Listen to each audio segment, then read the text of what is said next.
What's going on, guys? Sean Ralston here, back with another video. Guys, I know these videos are tough. All you've been doing is looking at my face for about a month. Trust me, I can't wait to get back, cut some hair, bring you guys some haircut tutorials again.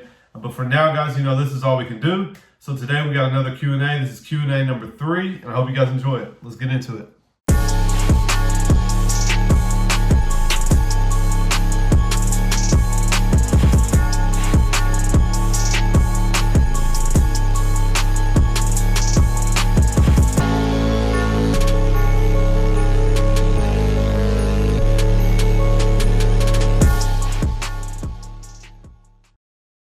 All right, guys, so this is Q&A number 3. Like I said, we got about 15 questions. Let's get into them. Question 1, how can we prepare to get back in the shop when all this coronavirus stuff blows over? So I think the best thing you can do, obviously, is communicate with your clients throughout all of this. Let them know when you're gonna be back, you know, what that's gonna look like. Try to take care of your scheduling so that it's smooth and easy and you can get everybody in. I'm already planning on working 5 or 6 days instead of my 4 days. And I may work a couple extra hours just to try to get everybody in that first week. And of course, we've all been missing out on money as well. So other than that, I've been trying to stay caught up on my bills as best I can and not spend this unemployment or the stimulus check elsewhere, and make sure that I'm taking care of the things that I'm supposed to pay for. That way, when I get back, I'm not in a mad scramble to make, you know, extra money to get caught back up. So I would say make sure you're caught up and ready. And then also make sure you communicate with your clients well. You know, we all know how to cut hair, so as soon as we go back, we're gonna be right back at it. Let's hope it's like riding a bike. You know, it's gonna feel a little weird at first, but we just gotta go back and get it done, get everybody in. So just try to do your best to get everybody in. Make sure that schedule's taken care of, and take care of your stuff while you're off. All right, question number 2.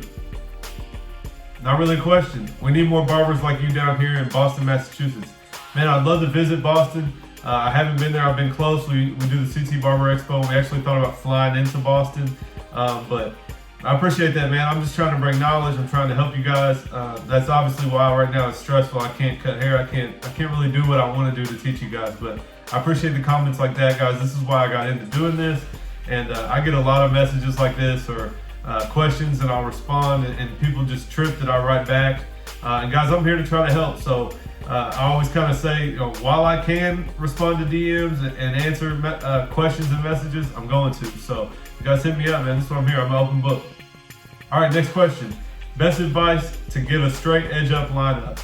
I mean, guys, your trimmers are flat, right? So they're at least an inch wide and they're straight. So let me see what I can find. I don't really have anything besides this remote. But guys, it's flat like this. So you want to avoid, as you're edging somebody up, turning it. As you go across their hairline, use that straight edge. You can see me turning it like that, and it should stay straight. Really, you just gotta eyeball it, look straight, double check, and go as little by little as you can until you get there. You can always take more off, but you can't put it back on. So I start in the middle. I kind of visualize where my line is. I work my way out, find my corners where they are here, take them up to the corner, and then hit the corner. So hope that helps. You just gotta look at it and do it little by little. Next question. What do you really get taught in barber school, and do you use everything they teach you there? This is gonna be a controversial question for me. To my honest opinion, you don't learn jack in barber school. Barber school is there to get you a piece of paper. A barber school is a state barber school. The money going back and forth between the barber school and the state, they support them. They really don't teach you anything. The main thing is they teach you how to pass the state board. Then you go to the state board, pay them some more money, take the test, then you're licensed.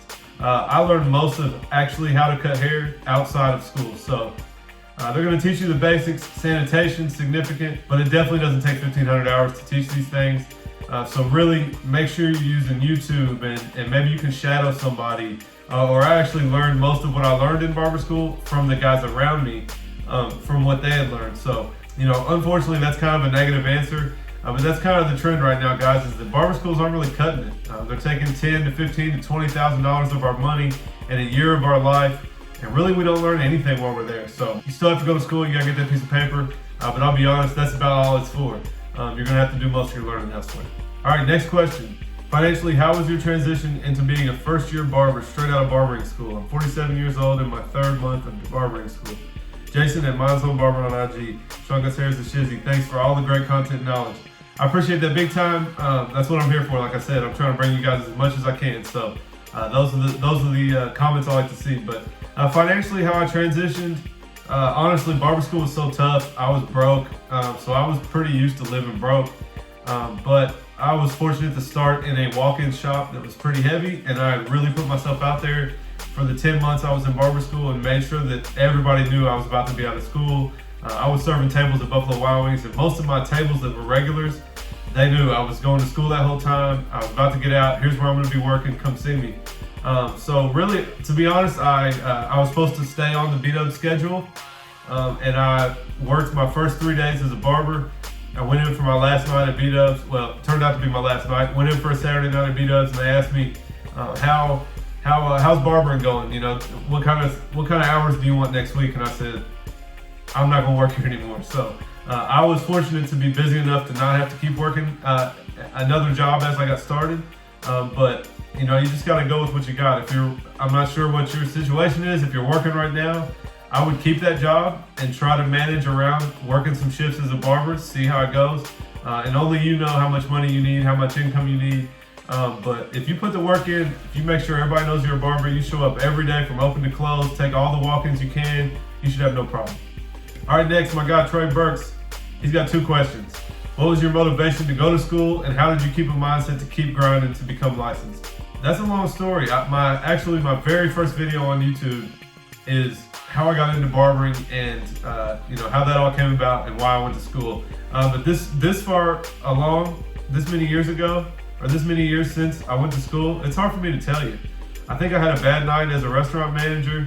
I was just sick of it, and like I've told in that video, I was going to a barber, and I just saw the lifestyle he had, the job he had, just the whole thing, and it just really, honestly, I just asked him, do you think I can cut hair? And he said, yeah, you know, it just depends on where you want to take it.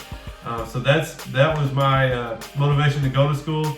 And then the mindset to keep going, man, I was working at night, paying my own money, cash money every month for barber school. There was no option of quitting. I had quit a $40,000+ a year job as a restaurant manager at Buffalo Wild Wings to pursue cutting hair. So I didn't really have to stay motivated. There was no option. I had thrown everything away that I had worked on until I was 26 years old and had a new plan. So if this is what you want to do, you just got to do it. Barber school is not fun. Ours was like gray concrete floors, white walls. It was like a prison cell. You just sit there all day. You might cut one head, and then you drive. I had to drive an hour there in the morning and an hour back. So there wasn't nothing fun about it, but I just had to get it done. And that's what, to go back to that question before, barber school is to get the hours and to get that piece of paper. Everything else is going to be on you to take it where you want to take it. So. And his second question, if you were closer to a cosmetology school, would you consider getting a cosmetology license just to cut hair, or make the sacrifice to attend a barber college? That's a tricky question. I don't want to offend anybody by talking about these as different licenses, but I would go to barber school.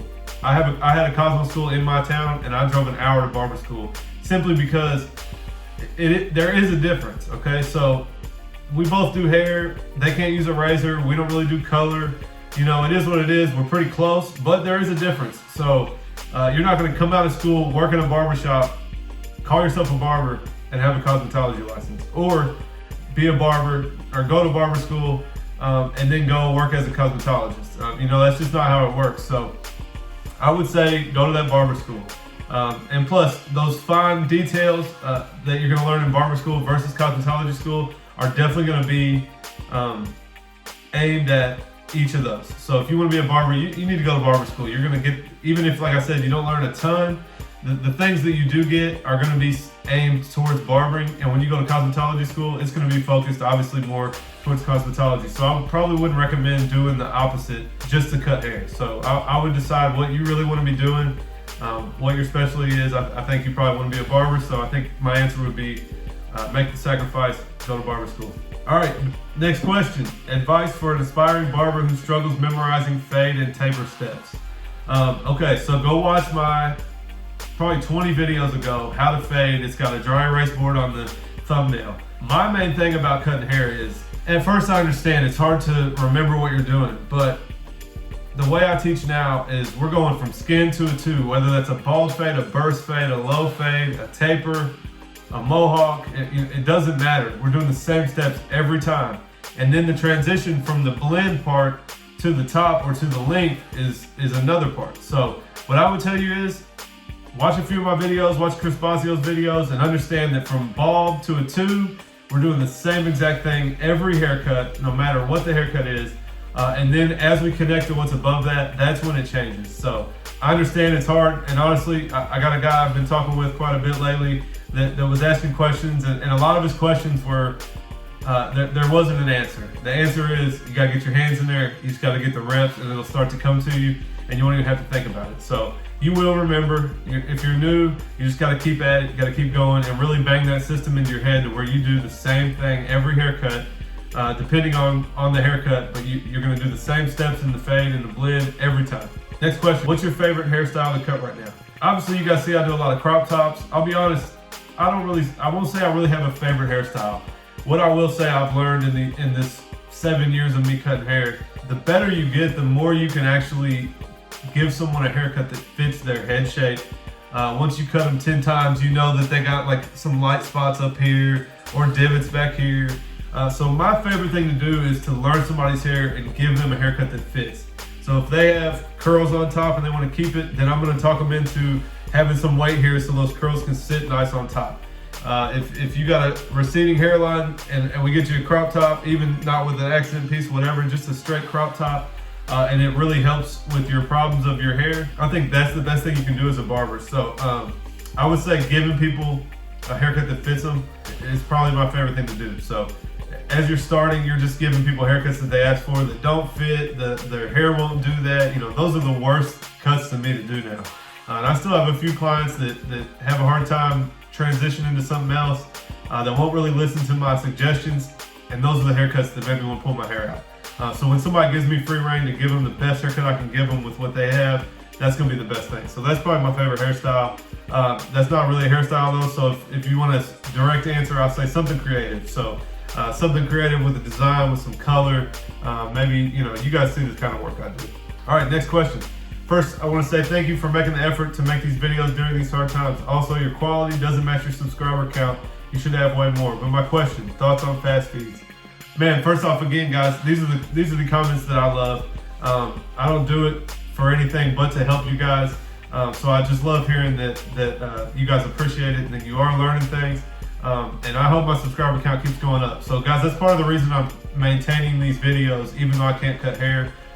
Because I know if I sit here for a month and don't make a video, then I'm not going to have an easy time going back to work and continuing. So I know you guys got to look at my face for a month straight, but it's better than nothing. So I hope I bring you guys some value. But to answer his last question, thoughts on the fast feeds? Me personally, hate the fast feeds. End of discussion. Now, everybody has stuff they like. So to me, they're called fast feeds, but they really feel like they move slow. They really have a low, slow buzz to them. I will say they will cut some bulk, similar to like an Endless Master. But honestly, the fact that they're still not cordless, I'll never own a pair. I never have owned a pair. I've used them, but they're still not going cordless. I'm not going back to a corded clipper. I wouldn't recommend you to have a corded clipper, but people love the fast feeds. So, but me personally, not a fan. Next up, do you ever plan on opening more shops or even moving to another state and expanding? Yeah, I won't say I plan to. I'll say that is a thought. That is something that could happen. Just to give you guys a quick idea, we're in a small town in Kentucky, about an hour south. 2 hours south is Nashville, and an hour in between Nashville and us is where I went to barber school, and then an hour north is where half of my other guys went to barber school. And both of those towns are similar to the town that I'm in. So they either have, and again, when I say stuff like this, I hope I don't offend anybody, but the reason I did my shop was all we had was the old white guy barber shop with the vacuum clipper, giving out flat tops, and then you had the black barber shop, the little bit of a hood side barber shop that maybe some of those, it was two separate clienteles. I'll say it that way. And so my goal was to open a shop that could service anybody. So I don't care if you're black, white, gay, lesbian, male, female, it doesn't matter. We'll cut anything that comes in. And so with that being said, both of those cities that I'm talking about are in the same exact spot. So there's definitely a need in both of them to have a shop like we have. And like I said, both of our barber schools were in those towns, so I know some barbers in those areas. So I'll say I've talked about it more than once. Not necessarily like franchise and go to California and open one. I don't think that's the move. I would keep it local, and potentially in the future opening the second one here in the town that I'm in, because we have 9 chairs and we're full. So it'd be cool though, so we'll see. Next up, how did you and Jackson become so close? I'm not gonna answer that on this. I'm gonna put out another video on me and Jackson's story within the next week or two. So stay tuned to that. And if you really wanna know, go watch my CT Expo. The most recent, I guess that would be the 2019 CT Expo vlog on my channel, and it'll give you a little bit of backstory. All right, next. Do you prefer your barbers lined up side by side or across from each other? I see you currently have your shop across from each other. Is that a space decision or more of a personal experience? Tried both. I found I like the across. I like the clients waiting at the front and more personal interaction between barbers and clients. You nailed it. I think you answered that exactly the reasoning for me. So when we started, my shop was so big that we put them all down one side and all the waiting chairs on the other side. And then as we grew, we kind of rotated it, filled the back, put the waiting chairs up front. My only statement I would have of that is some of my guys, if you guys watch and you see my shop set up, my chair faces the front. The rest of the guys face the middle. So the only complaint they have is that they're not staggered, so their clients can look across if nobody's getting a haircut in the chair across from them, and they'll be looking all the way. My shop's huge, it's 35 feet wide. They'll be looking all the way across while you're cutting them, trying to check out their haircuts. So that's my only negative on that. We're about to run out of waiting chairs. We're about to have just all barber chairs. So I would say I like them across from each other. It absolutely does help with the conversation and interaction. Next up, how many years you've been cutting? I think I answered that earlier. I graduated from school in 2014, so I've been professional for 6 years this summer. And obviously 10 months of barber school before that. So going on 7 years. All right, next one. Do you think the Gammas are top 3 trimmers? You guys saw my Gamma review, and then I gave them away, and I actually had a good couple conversations with the owner of Gamma, so I really hate to even say anything bad. I'll say this: if they're in the top 3, they're number 3. Definitely going with the skeletons first, the cordless detailers next, and then maybe the Gammas, just because, personally I use a slimline, but the slimlines aren't going to hit, so it kind of depends on what you're asking for. If you want a hitter liner, then yeah, they're number 3 for me. If you're talking about overall use, I gotta put the slimlines in there above the Gammas. But that's just me, guys, so that's just my opinion. They're not trash if you want to do sharp lineups and designs with them. I think they're decent, but they're not really a versatile, something that you can use across the board. So go check out my review if you want to know more about it. All right, next one. We got 2 left. How long should a haircut take? I touched on this on one of my Q&As. If you're new, I would say 45 minutes. You need to aim to be done in 45 minutes. And here's my reasoning. If you allow yourself to take an hour every haircut, you're not gonna feel pressure that you need to speed up. So if you're gonna aim for 45, honestly 30 minutes is good. I have the freedom with my schedule and the amount of clients I have and the price I have that I don't have to do half-hour haircuts and bang them out all day. I don't really wanna do like 16 haircuts a day. So I do 45 minutes. And 45 minutes is enough time to get a good haircut out. If you're taking an hour, and that's not with a beard, if you're taking an hour just for a haircut, you're taking way too long. You need to force yourself to do it faster, and the cleanliness and the speed will come, and get that out in 45 minutes. If you're beginning to fade, you fade also up, or you fade at the beginning down, or is every barber different? Because fading down is easier for me, so I can't get too high. Okay, so that's a tough one to explain over a Q&A. I'll say it's a little bit of both, okay? So if you guys watch, I did a shadow fade video, and on one side I took a 2, a 1.5, a 1 open, a 1 closed, a half guard, an open clipper, and a closed clipper, and I worked my way down. That is technically fading down, never with any guidelines. And so I'll say that unless you're really an advanced barber, that can really cause some problems for you. So that's not something that I was comfortable with at first. I think that the same as using detachable blades. If you use detachables, you have to fade down. So you'll start with your big blade and work your way down. The guidelines are there to keep you in shape. So that's something the OG barbers don't understand. You're putting lines in the haircut. You put a line in there, you gotta take it out. Well, you're not gonna accomplish. I wish I could go back to my barber school teacher and say, do a burst fade, do a South of France. I wanna see a bald to hair south of France in a circle, and I want to see that blends in a circle. And I'm not gonna say it's impossible, but it's more or less not happening fading top to bottom, okay? So you're gonna have to put your guideline in. That's gonna show you that circle shape, and then every section you do, you're gonna work in that shape. So you're actually gonna take your guideline up, and then you're gonna fade down. Then you're gonna go up, and then you're gonna fade down. So it's a little bit of both. And everybody does it different. So I would say if you're a beginner, don't try to fade down. It's definitely tough to do, and you'll get half your fade done, take that next guard way too high, and mess up everything you did. All right, guys, anyways, that is the end of the Q&A. I appreciate all you guys that have been watching my videos. I know some of them aren't doing so well. Some of you guys watch every single one of them. So I appreciate it. Like I said, guys, I can't wait to get back to cut hair and bring you guys some real content. Trust me, I'm struggling, I'm going nuts. I actually went and worked for free today at my t-shirt people. We did a fundraiser, and I actually went and sorted and folded and packaged them all to ship them for free, just to have something to do. But anyways, guys, I can't wait to get back. If you guys like these Q&As, let me know. Leave me a comment down below. Guys, I'm dropping a backstory on me and Jackson soon. I'm dropping another feedback video on your guys' haircuts. And I don't know what else I'm gonna do. So I got some more content coming though, guys. Make sure you subscribe. Also, guys, hit the bell and turn on your notifications. That way, if I go live, you guys are notified and you guys can get on there and chop it up with me live. So anyways, guys, give this video a thumbs up if you like it, and I'll catch you next time.